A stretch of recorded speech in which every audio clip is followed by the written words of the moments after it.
अर्जुन म्हणाला, हे महाभाहो, हे अंतर्यामी, हे वासुदेवा, मी संन्यास आणि त्याग यांचे तत्व वेगवेगळे जाणू इच्छितो. श्री भगवान म्हणाले, कित्येक पंडित काम्य कर्माच्या त्यागाला संन्यास मानतात, तर दुसरे काही विचारकुशल लोक सर्व कर्मांच्या फळाच्या त्यागाला त्याग म्हणतात.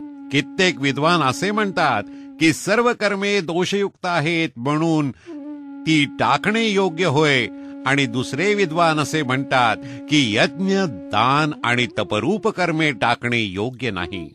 हे पुरुष श्रेष्ठ अर्जुना, संन्यास आणि त्याग या दोहोंपैकी प्रथम त्यागाच्या बाबतीत माझा निर्णय ऐक. कारण त्याग सात्विक, राजस आणि तामस या भेदांमुळे 3 प्रकारचा सांगितला आहे. यज्ञ, दान आणि तपरूप कर्म टाकणे योग्य नाही, उलट ते अवश्य केले पाहिजे. कारण यज्ञ, दान व तप ही 3ही कर्मे बुद्धिमान माणसांना पवित्र करणारी आहेत. म्हणून हे पार्था, ही यज्ञ, दान व तपरूप कर्मे तसेच इतरही सर्व कर्तव्य कर्मे आसक्ती आणि फलांचा त्याग करून अवश्य केली पाहिजेत. हे माझे निश्चित असे उत्तम मत आहे.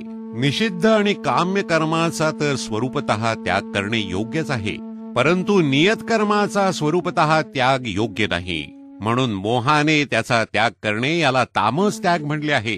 जे काही कर्म आहे ते दुःखरूपच आहे असे समजून जर कोणी शारीरिक त्रासाच्या भीतीने कर्तव्य कर्मे सोडून देईल, तर त्याला असा राजस त्याग करून त्यागाचे फळ कोणत्याही प्रकारे मिळत नाही. हे अर्जुना, जे शास्त्रविहित कर्म करणे कर्तव्य आहे या भावनेनं आसक्ती आणि फळाचा त्याग करून केले जाते, तोच सात्विक त्याग मानला गेला आहे. जो मनुष्य कुशल नसलेल्या कर्माचा द्वेष करीत नाही आणि कुशल कर्मात आसक्त होत नाही, तो शुद्ध सत्वगुणी पुरुष संशयरहित ज्ञानी व खरा त्यागी होय. कारण शरीरधारी कोणत्याही माणसाकडून पूर्णपणे सर्व कर्मांचा त्याग केला जाणे शक्य नाही. म्हणून जो कर्मफळाचा त्यागी आहे तोच त्यागी आहे असे म्हणले जाते. कर्मफळाचा त्याग न करणाऱ्या मनुष्यांना कर्माचे बरे, वाईट व मिश्र असे 3 प्रकारचे फळ मेल्यानंतर जरूर मिळते, परंतु कर्मफळाचा त्याग करणाऱ्या मनुष्यांना कर्मांचे फळ कधीही मिळत नाही. हे महाबाहो, सर्व कर्मांच्या सिद्धीची ही 5 कारणे कर्मांचा शेवट करण्याचा उपाय सांगणाऱ्या सांख्यशास्त्रात सांगितली गेली आहेत. ती तू माझ्याकडून नीट समजून घे. कर्म पूर्ण होण्यासाठी अधिष्ठान, कर्ता, निरनिराळ्या प्रकारची करणे, अनेक प्रकारच्या वेगवेगळ्या क्रिया आणि तसेच 5वे कारण दैव आहे.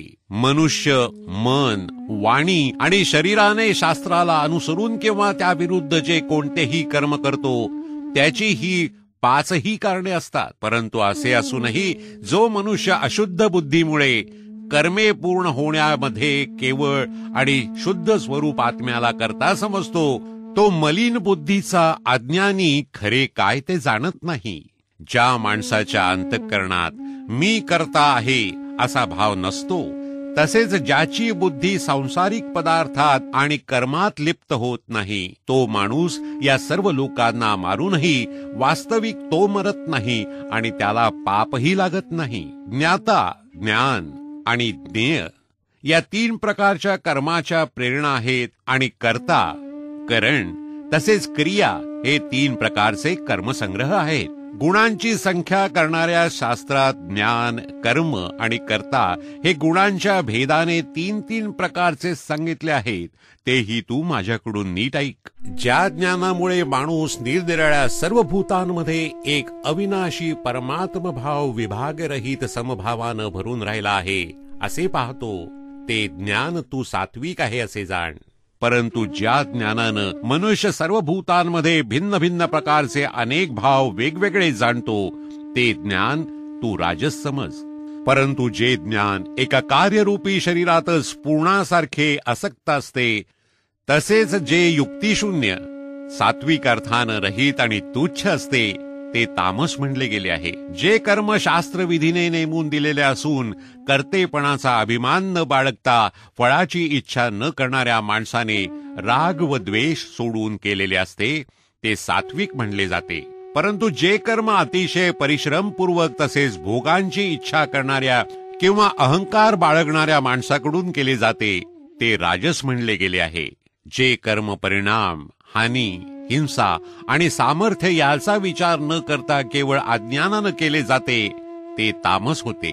जो करता आसक्ती न बाळगणारा, मी माझे न म्हणणारा, धैर्य व उत्साहाने युक्त, कार्यसिद्ध होवो न होवो त्याविषयी हर्षशोकादी विकारांनी रहित असलेला तो सात्विक म्हणला जातो. जो करता आसक्ती असलेला, कर्मांच्या फळाची इच्छा बाळगणारा, लोभी, इतरांना पीडा करण्याचा स्वभाव असलेला, अशुद्ध आचरणाचा आणि हर्षशोकाने युक्त असतो तो राजस म्हणला जातो. जो करता अयुक्त, अशिक्षित, घमेंडखोर, धूर्त, दुसऱ्यांची जीवनवृत्ती नाहीशी करणारा, शोक करणारा, आळशी आणि दीर्घसूत्री असतो तो तामस म्हणला जातो. हे धनंजया, आता बुद्धीचे व धृतीचेही गुणानुसार 3 प्रकारचे भेद माझ्याकडून पूर्णपणे विभागपूर्वक सांगितले जात आहेत ते तू ऐक. हे पार्था, जी बुद्धी प्रवृत्ती मार्ग व निवृत्ती मार्ग, कर्तव्य आणि अकर्तव्य, भय आणि अभय, तसेच बंधन आणि मोक्ष यथार्थपणे जाणते ती सात्विक बुद्धी होय. हे पार्था, मनुष्य ज्या बुद्धीमुळे धर्म आणि अधर्म तसेच कर्तव्य आणि अकर्तव्य यथायोग्य रीतीनं जाणत नाही ती बुद्धी राजसी होय. हे अर्जुना, तमोगुणाने व्यापलेली जी बुद्धी अधर्मालाही हा धर्म आहे असे मानते, तसेच याच रीतीने इतर सर्व पदार्थांनाही विपरीत मानते ती बुद्धी तामसी होय. हे पार्था, ज्या अव्यभिचारिणी धारणा शक्तीने मनुष्य ध्यान योगाने मन, प्राण व इंद्रिय यांच्या क्रिया धारण करीत असतो ती धारणा सात्विक होय. परंतु हे कुंतीपुत्र अर्जुना, फळाची इच्छा असलेला मनुष्य अति आसक्तीमुळे ज्या धारणा शक्तीने धर्म, अर्थ व काम यांना धारण करतो ती धारणा राजसी होय. हे पार्था, दुष्टबुद्धीचा मनुष्य ज्या धारणा शक्तीमुळे झोप, भीती, काळजी, दुःख आणि उन्मत्तपणाही सोडत नाही, अर्थात धारण करून राहतो ती धारणा तामसी होय. हे भरतश्रेष्ठा, आता 3 प्रकारचे सुख ही तू माझ्याकडून ऐक. ज्या सुखात साधक भजन, ध्यान आणि सेवा इत्यादींच्या अभ्यासानं रमतो आणि ज्यामुळे त्याचे दुःख नाहीसे होते, जे आरंभी जरी विषासारखे वाटले तरी परिणामी अमृतासारखे असते, जे परमात्मा विषयक बुद्धीच्या प्रसादाने उत्पन्न होणारे सुख सात्विक म्हणले गेले आहे. जे सुख विषय आणि इंद्रियाच्या संयोगानं उत्पन्न होते ते प्रथम भोगताना अमृतासारखे वाटत असले तरी परिणामी विषासारखे असते, म्हणून ते सुख राजस म्हणले गेले आहे.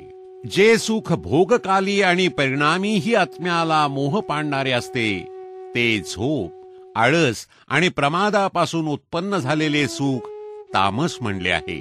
पृथ्वीवर, आकाशात किंवा देवात तसेच यांच्याशिवाय इतरत्र कोठेही असा कोणताच प्राणी किंवा पदार्थ नाही की जो प्रकृतीपासून उत्पन्न झालेल्या या 3 गुणांनी रहित असेल. हे परमतपा, ब्राह्मण, क्षत्रिय, वैश्य आणि शूद्र यांची कर्मे स्वभावतः उत्पन्न झालेल्या गुणांमुळे निरनिराळी केली गेली आहेत. अंतःकरणाचा निग्रह, इंद्रियांवर ताबा ठेवणे, धर्मासाठी कष्ट सहन करणे, अंतर्बाह्य शुद्ध राहणे, दुसऱ्यांच्या अपराधांना क्षमा करणे, मन, इंद्रिये व शरीर सरळ राखणे, वेद, शास्त्र, ईश्वर व परमलोक इत्यादींवर विश्वास ठेवणे, वेदशास्त्रांचे अध्ययन, अध्यापन करणे आणि परमात्म तत्वाचा अनुभव घेणे ही सर्वच्या सर्व ब्राह्मणांची स्वाभाविक कर्मे आहेत. शौर्य, तेज, धैर्य, चातुर्य, युद्धातून पलायन न करणे, दान देणे आणि स्वामीभाव ही सर्वच्या सर्वच क्षत्रियांची स्वाभाविक कर्मे आहेत. शेती, गोपालन आणि क्रय विक्री रूप सत्य व्यवहार ही वैश्यांची स्वाभाविक कर्मे होत, तसेच सर्व वर्णांची सेवा करणे हे शूद्रांचेही स्वाभाविक कर्म आहे. आपापल्या स्वाभाविक कर्मात तत्पर असलेल्या मनुष्यास भगवत प्राप्ती रूप परमसिद्धीचा लाभ होतो. आपल्या स्वाभाविक कर्मात रत असलेला मनुष्य ज्या रीतीने कर्म करून परमसिद्धीला प्राप्त होतो ती रीत तू ऐक. ज्या परमेश्वरापासून सर्व प्राण्यांची उत्पत्ती झाली आहे आणि ज्याने हे सर्व जग व्यापले आहे, त्या परमेश्वराची आपल्या स्वाभाविक कर्मांनी पूजा करून मनुष्य परमसिद्धी मिळवतो. उत्तम प्रकारे आचरलेल्या दुसऱ्याच्या धर्मापेक्षा वैगुण्य असलेलाही आपला धर्म श्रेष्ठ आहे, कारण स्वभावाने नेमून दिलेले स्वधर्मरूप कर्म करणाऱ्या माणसाला पाप लागत नाही. म्हणूनच हे कुंतीपुत्र, सदोष असले तरीही स्वाभाविक कर्म सोडून देऊ नये, कारण धुराने जसा अग्नी तशी सर्व कामे कोणत्या ना कोणत्या दोषाने युक्त असतात. सर्वत्र आसक्तीरहित बुद्धी असलेला, निस्पृह आणि अंतःकरण जिंकलेला मनुष्य सांख्य योगाने त्या श्रेष्ठ नैष्कर्म्य सिद्धीला प्राप्त होतो. हे कुंतीपुत्रा, जी ज्ञान योगाची अंतिम स्थिती आहे, त्या नैष्कर्म्य सिद्धीला ज्या रीतीनं प्राप्त होऊन मनुष्य ब्रह्माला प्राप्त होतो, ती रीत थोडक्यात तू माझ्याकडून समजून घे. विशुद्ध बुद्धीनं युक्त, हलके, सात्विक आणि नियमित भोजन घेणारा, शब्द आदी विषयांचा त्याग करून एकांतात शुद्ध ठिकाणी राहणारा, सात्विक धारणा शक्तीने अंतःकरण व इंद्रियांवर संयम ठेवून मन, वाणी आणि शरीर ताब्यात ठेवणारा, राग द्वेष पूर्णपणे नाहीसे करून चांगल्या प्रकारे दृढ वैराग्याचा आश्रय घेणारा, अहंकार, बळ, घमेंड, कामना, राग, संग्रहवृत्ती याचा त्याग करून नेहमी ध्यानयोगात तत्पर असणारा, ममता रहित व शांतीयुक्त असा पुरुष सच्चिदानंद घन ब्रह्मामध्ये एकरूप होऊन राहण्यास पात्र होतो. मग तो सच्चिदानंद घन ब्रह्मात तद्रूप झालेला प्रसन्न चित्ताचा योगी कशाबद्दलही शोक करीत नाही आणि कशाचीही इच्छा करीत नाही. असा सर्व प्राण्यांच्या ठिकाणी समभाव बाळगणारा योगी माझ्या पराभक्तीला प्राप्त होतो. त्या पराभक्तीच्या योगाने तो मज परमात्म्याला मी जो आणि जसा आहे अगदी बरोबर तसाच तत्वतः जाणतो. तसेच त्या भक्तीनं मला तत्वतः जाणून त्याच वेळी माझ्यात प्रविष्ट होतो. माझ्या आश्रयानं राहणारा कर्मयोगी सर्व कामे नेहमी करीत असला तरी माझ्या कृपेनं सनातन अविनाशी परमपदाला प्राप्त होतो. सर्व कर्मे मनानं माझ्या ठिकाणी अर्पण करून तसेच समबुद्धी रूप योगाचा अवलंब करून मतपरायण आणि निरंतर माझ्या ठिकाणी चित्त असलेला हो. वर सांगितल्याप्रमाणे माझ्या ठिकाणी चित्त ठेवल्यानं तू माझ्या कृपेनं सर्व संकटातून सहज पार होशील आणि जर अहंकारामुळे माझे सांगणे न ऐकशील तर नष्ट होशील, अर्थात परमार्थाला मुकशील. तू अहंकार धरून मी युद्ध करणार नाही असे मानतोस, तो तुझा निश्चय व्यर्थ आहे. कारण तुझा स्वभाव तुला जबरदस्तीनं युद्ध करावयास लावील. हे कुंतीपुत्रा, जे कर्म तू मोहामुळे करू इच्छित नाहीस तेही आपल्या पूर्वकृत स्वाभाविक कर्माने बद्ध असल्यामुळे पराधीन होऊन करशील. हे अर्जुना, अंतर्यामी परमेश्वर आपल्या मायेनं शरीर रूप यंत्रावर आरूढ झालेल्या सर्व प्राण्यांना त्याच्या कर्मानुसार फिरवीत सर्व प्राण्यांच्या हृदयात राहिला आहे. हे भारता, तू सर्व प्रकारे त्या परमेश्वरालाच शरण जा. त्या परमात्म्याच्या कृपेनंच तुला परमशांती आणि सनातन परमधाम मिळेल. अशा प्रकारे हे गोपनीयाहूनही अति गोपनीय ज्ञान मी तुला सांगितले. आता तू या रहस्यमय ज्ञानाचा संपूर्णपणे चांगला विचार करून मग जसे तुला आवडेल तसे कर. सर्व गोपनीयांहून अति गोपनीय माझे परमरहस्ययुक्त वचन तू पुन्हा ऐक. तू माझा अत्यंत आवडता आहेस, म्हणून हे परमहितकारक वचन मी तुला सांगणार आहे. हे अर्जुना, तू माझ्या ठिकाणी मन ठेव, माझा भक्त हो, माझे पूजन कर आणि मला नमस्कार कर. असे केले असता तू मलाच येऊन मिळशील, हे मी तुला सत्य प्रतिज्ञापूर्वक सांगतो, कारण तू माझा अत्यंत आवडता आहेस. सर्व धर्म म्हणजे सर्व कर्तव्य कर्मे मला अर्पण करून तू केवळ सर्व शक्तिमान, सर्वाधार अशा मला परमेश्वरालाच शरण ये. मी तुला सर्व पापांपासून सोडवीन, तू शोक करू नकोस. हा गीता रूप रहस्यमय उपदेश कधीही तप न करणाऱ्या माणसाला सांगू नये, तसेच भक्तिहीन माणसाला आणि ऐकण्याची इच्छा नसणाऱ्यालाही सांगू नये. त्याचप्रमाणे माझ्यामध्ये दोष पाहणाऱ्याला तर कधीही सांगू नये.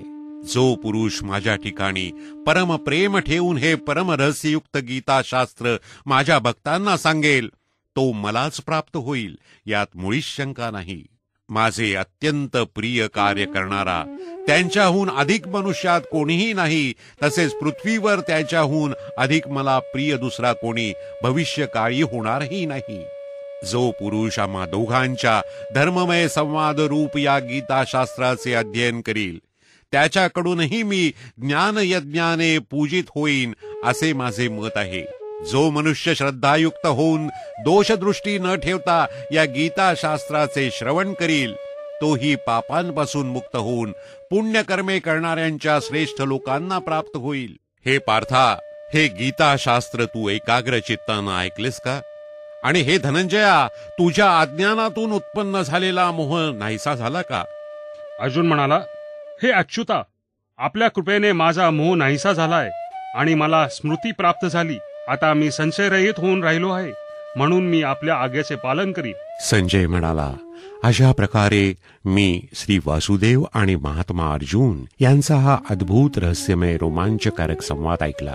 श्री व्यासांच्या कृपेनं द्रव्यदृष्टी मिळून मी हा परम गोपनीय योग अर्जुनाला सांगत असताना स्वतः योगेश्वर भगवान श्रीकृष्णांकडून प्रत्यक्ष ऐकला आहे. महाराज, भगवान श्रीकृष्ण आणि अर्जुनाचा हा रहस्यमय कल्याणकारक आणि अद्भुत संवाद पुन्हा पुन्हा आठवून मी वारंवार आनंदित होत आहे. हे राजन, श्री हरीचे ते अत्यंत अलौकिक रूपही वरचेवर आठवून माझ्या मनाला खूप आश्चर्य वाटत आहे आणि मी वारंवार आनंदित होत आहे आणि हर्षपुलकित होत आहे. जेथे योगेश्वर भगवान श्रीकृष्ण आहेत आणि जेथे गांडीव धनुष्य धारण करणारा अर्जुन आहे तेथेच श्री विजय, विभूती आणि अचल नीती आहे, असे माझे मत आहे.